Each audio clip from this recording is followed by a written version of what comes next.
하나님의 은혜가 여러분 모두와 함께 하시기를 축복합니다. 주변에 계신 분들과 인사 나누시기를 바랍니다. 사랑합니다. 반갑습니다. 2층에 있는 분들에게도 주님의 이제 사랑을 전합니다. 반갑습니다. 영상으로 예배드리는 분들에게도 하나님의 은혜가 함께 하시기를 축복합니다. 네, 여러분 이제 이런 글을 읽어본 적이 있습니다. 글의 제목이 뭐냐 하면 어머니의 눈물이 나의 다리에, 어머니의 눈물이 나의 가슴에, 그런 글입니다. 우리 교회에도 와서 번신예배의 말씀을 전하셨던 변규정 목사님의 글입니다. 이분은 2살 때 소아마비를 앓아서 이제 다리가 짧습니다. 한쪽 다리가. 그래서 걸을 때 정상적으로 못 걷지요. 계단 올라오는 것도 굉장히 힘들게 올라오는 그런 분입니다. 그런데 이제 이 아이가 성장을 할 때, 목사님이시지만요, 어릴 때 어머니는 이 아이가 평생의 아픈 손가락입니다. 그래서 어머니가 할 수 있는 건 아무것도 없었습니다. 새벽 4시 반이 되면 새벽 기도를 나가는 겁니다. 그래서 어린 아이를 무릎에 앉혀놓고 하나님께 기도를 합니다. 그리고 해가 중천에 떠오를 때까지 계속 기도를 하시는데, 기도의 제목은 단순합니다. 짧습니다. 딱 하나입니다. 하나님, 내 다리와 우리 아이의 다리를 바꿔주세요. 그게 기도입니다. 그러면서 우는 거예요. 어릴 때부터 어머니의 눈물이 뚝뚝 떨어지는 것을 느끼면서 거기서 잠도 들었고, 자기 다리에 엄마 눈물이 뚝뚝 떨어지는 것을 느끼면서 자라왔습니다. 그리고 그분이 목사님이 되어서 한국 어린이 전도협회라고 하는 어린이 전도에서 큰 일을 많이 한 그런 사람으로서 목회를 했습니다. 근데 그분의 말은 그런 겁니다. 내가 이렇게 목회자로 살아갈 수 있었던 것은 장애인인데, 사람 고시를 할지 모르겠다고 사람들이 생각했던 그런 나이인데 그렇게 살아갈 수 있었던 것은 어머니의 눈물이 내 다리에 떨어진 때문이고, 그리고 그 눈물이 나의 가슴에 떨어져서 내 가슴을 적신 것 때문입니다. 그렇게 글을 써 놓았습니다. 하나님은 사랑이십니다. 하나님의 형상으로 지음받은 우리들도 사랑입니다. 사랑의 분신입니다. 그래서 서로 사랑하고 사랑받고 또 사랑을 나누며 살아갈 수밖에 없는 것이 우리 인간들입니다. 하나님은 우리를 사랑하십니다. 그리고 이 세상에 오신 하나님의 아들 예수 그리스도 역시 사랑이십니다. 오늘 본문에 보면 예수님께서 이렇게 사람들을 사랑하셨다고 기록되어 있습니다. 6월절 전에 예수께서 자기가 세상을 떠나 아버지께로 돌아가실 때가 이른 줄 아시고 세상에 있는 자기 사람들을 사랑하시되 끝까지 사랑하시니라, 이렇게 말씀을 하고 있습니다. 어떤 상황에서도 제자들을 사랑하신다고 하는 것입니다. 만약 우리들이 주님을 붙잡고 주님의 손을 잡고 우리가 살아가고 있다면 오늘 이 자리에까지 오지 못했을 것입니다. 우리는 벌써 손을 놓았을 것입니다. 실망했을 때, 낙심했을 때, 또 때로는 우리가 원망이 될 때 주님의 손을 몇 번 놓아버렸을지 모릅니다. 그러나 오늘 우리가 이 자리에 앉아있는 이유는 주님의 손이 우리를 꼭 잡고 인도하셨기 때문입니다. 예수님은 자기 제자들을 사랑하셨는데 그 제자들, 사랑의 대상인 제자들을 성경에서는 자기 사람들이라고 표현을 했습니다. 여러분, 주님은 그 제자들을 남이라고 생각하지 않으셨습니다. 내 사람들, 우리 가족들이라고 생각을 하셨던 겁니다. 하나님께서 그의 백성들을 생각하시는 마음이 그렇습니다. 신명기 14장 2절에는 이렇게 말씀을 합니다. 너는 내 하나님 여호와의 성민이라. 여호와께서 지상 만민 중에서 너를 택하여 자기 기업의 백성으로 삼으셨다고 말씀을 하고 있습니다. 여러분 기업의 백성 많이 들으신 표현일 것입니다. 여기서 기업의 백성, 기업이라고 하는 단어는 세굴라라고 하는데 이건 보통 두 가지 정도 의미가 있습니다. 하나는 갇혀있다, 닫혀있다는 의미가 하나 있고 또 하나는 보물, 보석 그런 의미가 있습니다. 갇혀있는 보석, 왕의 보석을 지칭하는 표현입니다. 여러분 왕의 보석은 어느 누구도 넘볼 수 없습니다. 그거 넘보았다가는 잘못했다가는 생명을 잃을지 모르는 것입니다. 왕이 자기 혼자 놔두고 한번 꺼내보고 또 꺼내보고 또 꺼내보고 행복해하는 그런 것이 왕의 보석입니다. 그런데 하나님께서 그 사랑하는 백성들을 표현하실 때 너희들은 내 기업의 백성이다. 나의 보물이다. 나의 보물같이 존귀한 자들이다. 나는 그렇게 너희를 보고 있다고 말씀하신 것입니다. 그런데 하나님의 아들 예수 그리스도께서 그 제자들을 보시는 눈도 역시 마찬가지입니다. 자기 사람들이라고 그렇게 표현을 하고 있는 것입니다. 여러분 예수 그리스도에게 주님께는 그 제자들이 남이 아닙니다.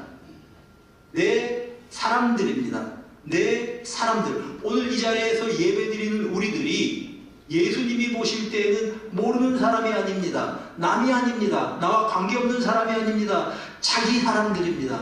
내 사람이라고 하는 그러한 말씀입니다. 여러분 세상에 수많은 여자들이 있지만 내가 내 아내라고 부를 수 있는 사람은 딱 한 사람밖에 없습니다. 수많은 남자들이 세상에 있지만 여러분 내 남편이라고 말할 수 있는 사람은 한 사람밖에 없는 것입니다. 그렇게 귀한 존재들입니다. 남편, 아내, 내 남편, 내 아내라고 하는 것이요. 예수님께서는 수많은 사람들과 이제 만나면서 공생애를 하셨지만 그 가운데에서 예수님의 제자인 12명의 그 제자들을 향하여서 자기 사람, 내 사람이라고 보고 계시는 겁니다. 여러분 제자들을 뽑을 때 예수님께서 이제 현수막을 걸고 내 제자를 모집합니다. 그리고 이제 이 지원에 응하실 분은 지원서를 몇 월 며칠까지 제출해 주시기를 바랍니다. 이력서, 경력서, 추천서. 그리고 그들이 직무 적성 평가나 아니면 이제 면접을 통해서 그 많은 사람들 가운데서 뽑아서 12명을 뽑은 게 아니라고 하는 말씀입니다. 그냥 고기 잡던 어부들을 불러서 사람을 낳는 어부가 되게 하겠다 부르셨습니다. 세관에 앉아서 그런 조세 장부를 뒤적거리고 있었던 그런 마태를 부르셔서 제자로 삼으셨다고 하는 말씀입니다. 그 제자들은 어떻게 보면 이렇게 다듬어지지도 않은 사람들이었습니다. 성미가 급해서 화를 내기도 하고 자기들끼리 싸우기도 하고 심지어는 예수님이 말씀하시는데 말귀도 못 알아듣는 사람들입니다. 이 답답한 사람들 12명을 우리 주님께서는 불러 모으셔서 그들과 함께 가족처럼 지내시면서 오늘 성경 본문에 보니까 세상에 있는 자기 사람들이라고 말씀하셨다고 하는 말씀인 것입니다. 그들이 우수해서가 아닙니다. 그들이 잘생겨서가 아닙니다. 우리 주님께서는 그들을 자기 사람으로 삼아 주셨습니다. 오늘 우리의 주 예수 그리스도께서는 우리들을 향해서 내 사람들, 내 백성, 내 자녀라고 불러주신다고 하는 그런 말씀입니다. 그리고 오늘 본문에 보니까 그 자기 사람들을 사랑하시되 끝까지 사랑하셨다라고 성경이 증거하고 있습니다. 끝까지 사랑하셨다고 하는 것이 도대체 무슨 의미일까요? 우선 첫 번째로 끝까지 사랑하셨다고 하는 의미는 시간적으로 보면 예수님께서 제자들과 함께한 그 시간부터 시작해서 영원까지 그들을 사랑하셨다고 하는 그런 의미입니다. 예수님은 그 제자들과 3년을 같이 지내셨습니다. 같이 찾아다니시면서 이제 사람들의 초대를 받아서 식사도 같이 하시고 같이 주무시기도 하시고 몰려드는 사람들에게 하나님 나라의 비밀을 가르쳐 주시기도 하시고 또 어떤 경우에는 병든 사람들이 있으면 고쳐주기도 하시고 제자들에게도 그런 우리 주님의 능력을 위임해 주셨습니다. 제자들도 곳곳에 다니면서 병자를 고치시고 또한 이제 귀신 들린 자를 낫게 하는 일들을 하였습니다. 우리 제자들과 예수님은 같이 동역을 하시는 겁니다. 그렇게 3년을 지냈습니다. 그런데 예수님께서는 알고 계셨습니다. 이제 제자들을 떠날 때가 되었다는 사실을 아셨습니다. 제자들과 함께 식사를 하십니다. 저녁 식사를 하시면서 주님의 마음은 복잡합니다. 이제 나는 제자들을 떠나야 한다.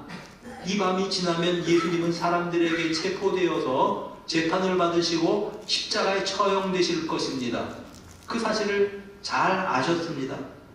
세상을 떠나서 이제 제자들의 곁을 떠나서 멀리 떠나야 된 그 사실을 아셨습니다. 그런데 세상에 있는 자기 사람들을 사랑하실 때 끝까지 사랑하셨다고 성경이 증거합니다. 제자들을 떠나시게 되었는데 그들을 끝까지 사랑하신다는 겁니다. 무엇을 의미하는 것일까요? 주님께서 제자들에게 다시 오실 것이라고 하는 사실을 일러주고 있습니다. 요한복음 14장 2절 말씀 3절 말씀에 이렇게 증거합니다.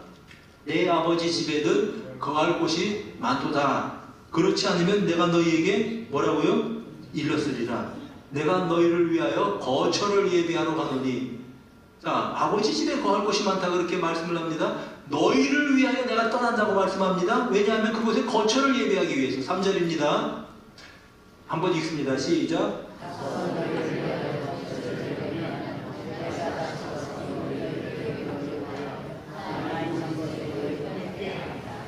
내가 다시 와서 다시 오겠다는 겁니다. 제자들에게. 내가 너희들을 떠나겠다고 하는 말씀이죠. 근데 내가 너희들에게 다시 오시겠다고 하는 말씀입니다. 그리고 너희를 나 있는 대로 영접을 해서 나 있는 곳에 예수님께서 계시는 곳이 어디입니까? 아버지 곁입니다. 성부 하나님 곁입니다. 바로 그 아버지 곁에 우리가 영원히 있도록 하시겠다. 그 제자들, 이것이 예수님의 약속이었습니다. 무엇을 의미하는 것일까요? 예수님은 떠나셨습니다. 그리고 예수님 또 승천하셨습니다. 그러나 그 후에 예수의 영, 성령께서 그들에게 임하셔서 그들과 함께 하셨던 것입니다. 그래서 예수의 영을 받은 제자들이 곳곳에 다니면서 복음을 전하였고, 또한 그 복음을 전해 들은 사람들이 은혜를 받고 복음을 전하듯이 오늘 우리들에게까지 와서 주님의 사랑이 전달된 것 아닙니까?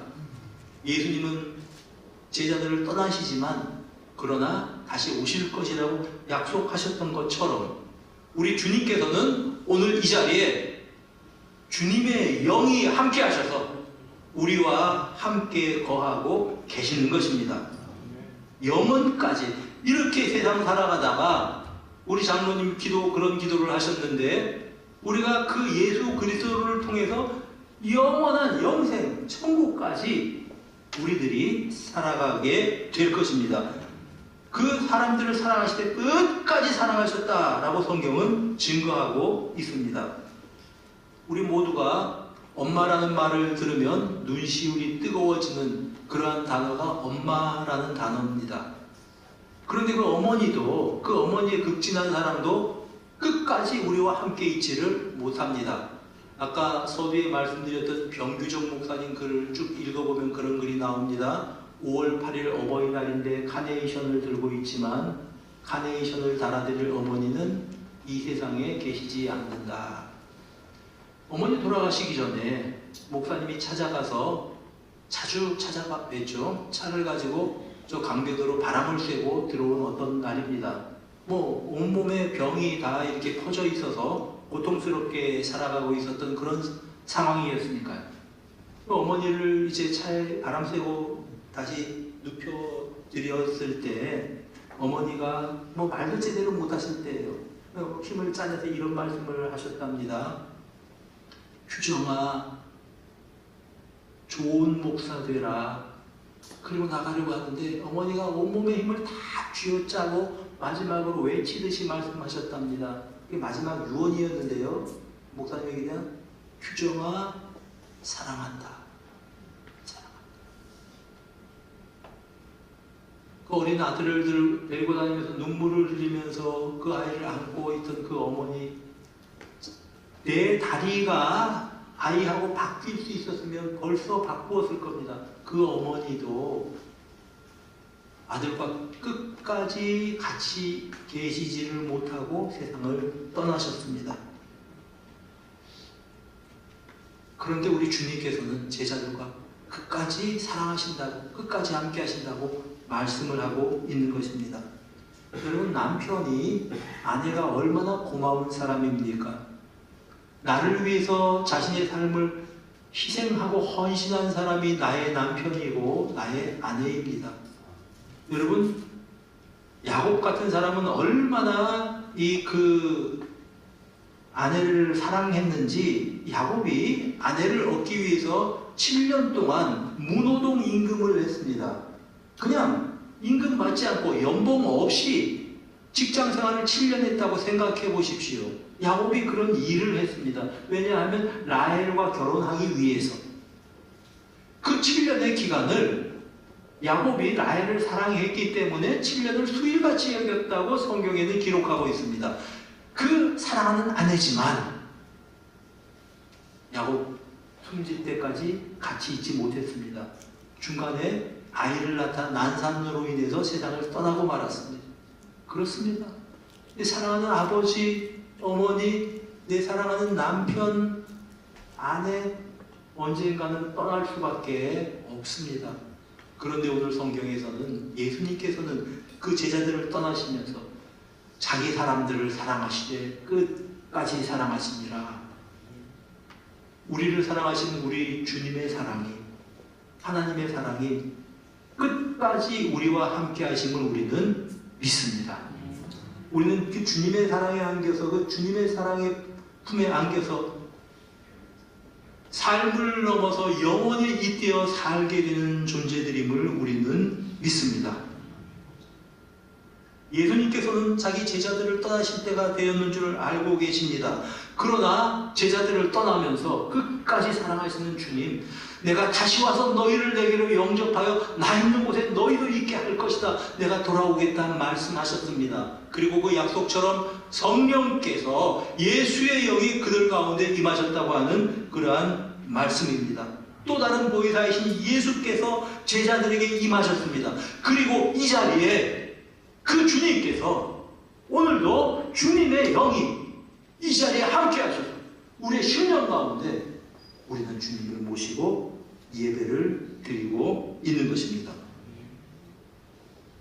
끝까지 사랑하셨다고 하는 의미는 또 한 가지 의미가 있는데, 이 사랑의 정도에 있어서 한계가 없다고 하는 그러한 뜻입니다. 여러분, 우리 인간들은 서로 사랑합니다. 그런데 인간의 사랑은 한계가 있습니다.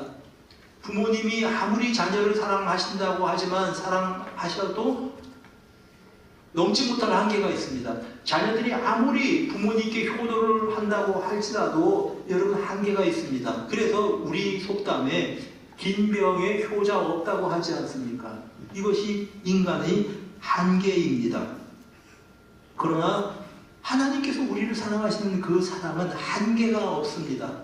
하나님께서 우리를 사랑하실 때 가장 귀한 그 하나님의 목숨을 우리를 위해서 주시기 위해서 이 세상에 보내신 분이 하나님의 아들 예수 그리스도이십니다. 주님의 생명을, 우리의 생명을 구원하기 위해서 주셨습니다. 주님의 생명을 우리를 구원하기 위해서 십자가에 못 박히시도록 허락을 하셨습니다. 생명까지 아끼지 않고 사랑하셨다고 하는 것입니다. 이제 제자들과 헤어질 시간이 얼마 남지 않았습니다. 예수님께서는 제자들의 발을 한 사람 한 사람 씻어주십니다. 발 씻어주는 것은 종들이 하는 일입니다. 가장 천한 사람이 하는 일입니다. 발을 씻어주십니다. 베드로가 펄쩍 놀라서 주님께 이렇게 말합니다. 왜 내 발을 씻어주십니까? 내가 주님 발 씻어드려야 됩니다. 네가 발을 씻지 않으면 너와 나는 관계가 없다 그랬더니 베드로 하는 말이, 주님 그러면 발만 씻어주시지 마시고 목욕도 아예 그냥 온몸을 씻어주십시오. 몸도 씻어주시고 얼굴도 씻어주시고 머리도 감겨주십시오. 이해를 못하는 거죠. 베드로가 주님의 말씀을. 예수님께서는 그 제자들의 발을 다 씻어주신 다음에 이렇게 말씀을 하십니다. 요한복음 13장 14절 내가 주와 또는 선생이 되어 너희 발을 씻었으니 너희도 서로 발을 씻어주는 것이 옳으니라. 내가 너희에게 행한 것 같이 너희도 행하게 하려 하여 본을 보였노라. 내가 주다 선생님이다. 너희 발 씻어준 것처럼 너희도 서로 발을 씻겨주었으면 좋겠다. 내가 새 계명을 너희에게 주노니 서로 사랑하라. 내가 너희를 사랑한 것 같이 너희도 서로 사랑하라. 너희가 서로 사랑하면 이로써 다른 모든 사람들이 너희를 보면서 너희가 내 제자인 줄 알 것이다. 사랑하는 여러분, 발을 씻을 만큼 씻어주실 만큼 제자들을 사랑하셨습니다. 십자가에서 죽임을 당할 만큼 우리 주님께서는 우리들을 사랑하셨습니다. 그리고 우리에게 말씀하시는 것입니다. 내가 너희를 사랑한 것 같이 너희도 서로 사랑하라. 내가 너희를 사랑한 것 같이, 내가 너희를 위해서 내 목숨을 포기한 것 같이 너희도 서로 사랑하라. 그러면 너희가 내 제자인 줄 알 것이다. 또 이 끝까지라고 하는 의미는 변함 없이라고 하는 의미를 가지고 있습니다.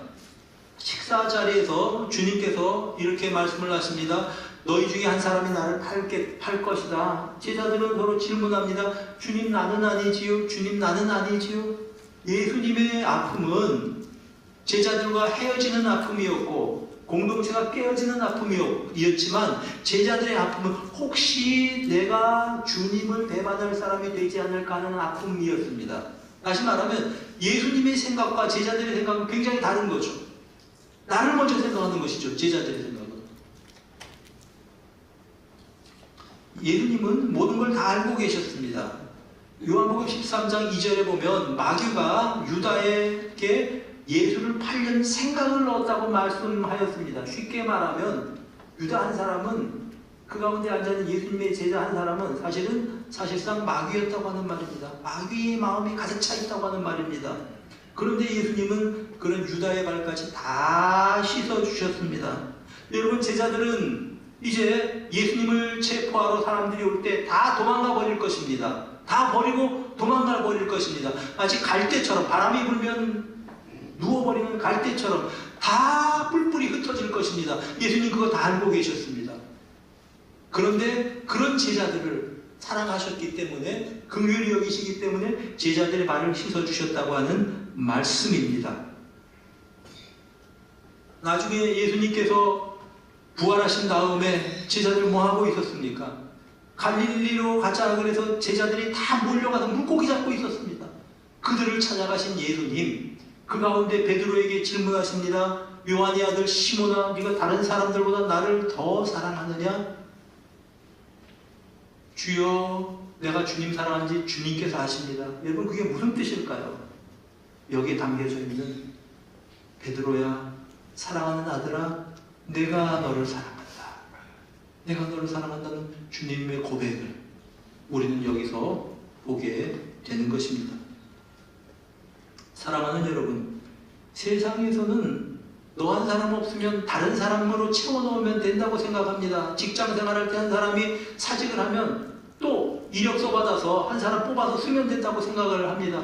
그런데 주님께는 그렇지가 않습니다. 한 사람 한 사람이 대치할 수 없는 한 사람입니다. 여러분 가끔 가다 보면 우리 사람들이 돌탑 쌓는 거 좋아하죠. 돌탑을 쭉 쌓아놓습니다. 그러면 여러분 돌탑 중에서 그 밑에 돌을 하나 뺐다고 생각해 보십시오. 잘못하면 돌탑이 무너질 수 있습니다. 밑에 있는 돌탑에 있는 그 돌은 다른 무엇으로도 대체할 수가 없는 것입니다. 벽돌은 그렇지 않습니다. 벽돌은 똑같이 찍어내서 벽돌 하나가 금이 가고 뭐 어떻게 잘못됐으면 그 벽돌 빼내고 다른 벽돌을 끼워 놓으면 됩니다. 규격이 똑같으니까요. 그러나 여러분 돌로 이루어진 돌탑은 그런 것이 아닙니다. 여러분 돌로 된 담도 있죠. 하나하나가 대체할 수 없는 것입니다. 하나님께서 우리 인간들을 사랑하실 때 대체할 수 없는 대상으로서 우리를 사랑하신다는 것을 알고 계십니까? 어느 인간극장 프로그램을 본 적이 있습니다. 젊은 부부가 아이를 낳았는데 아이가 뇌병변 장애입니다. 키워도 정상적으로 정상인처럼 이 세상에서 어떤 자기 역할을 하면서 살 수 없는 아이입니다. 그런데 그 아이를 키우기 위해서 젊은 부부가 직장을 다 그만두고 그리고 또 그 아이를 돌보는 그런 어떤 특수학교에 쫓아다니면서 그렇게 살아가고 있는 모습을 보았습니다. 직장보다 더 중요한 게 그 아이예요. 뇌병변 아이. 여러분, 그 집도 팔고, 집도 있었는데 한 채 팔아버리고, 대출을 내서 쓰고, 왜 그렇게 합니까? 그 아이 뭐, 없다 생각하고, 시설에 어디 갖다가 맡기고, 그냥 당신들 인생 살아가시오. 그런 얘기는 제3자가 할 수는 있을 겁니다. 그런데 그 부모에게는 뇌병변 그 아이는 어느 누구와도 바꿀 수 없는 내 아들이기 때문에 그런 겁니다. 내 인생을 전부 투자해도 아깝지 않은 것입니다. 하나님이 우리를 보실 때 그런 눈을 가지고 우리를 보신다고 하는 것을 여러분 알고 계십니까? 그렇게 우리를 사랑하십니다. 여러분, 하나님이 이렇게 우리를 사랑하셨기에 끝까지 사랑하시기에 그 사랑을 받은 우리들은 어떻게 살아야 할까요? 그 사랑을 누리며 살아가는 것입니다. 하나님의 사랑을 거부하지 말고 수용하십시오. 그리고 하나님이 우리를 사랑하셨던 것처럼 우리도 다른 사람들을 사랑하면서 살아가는 여러분들이 되시기를 바랍니다.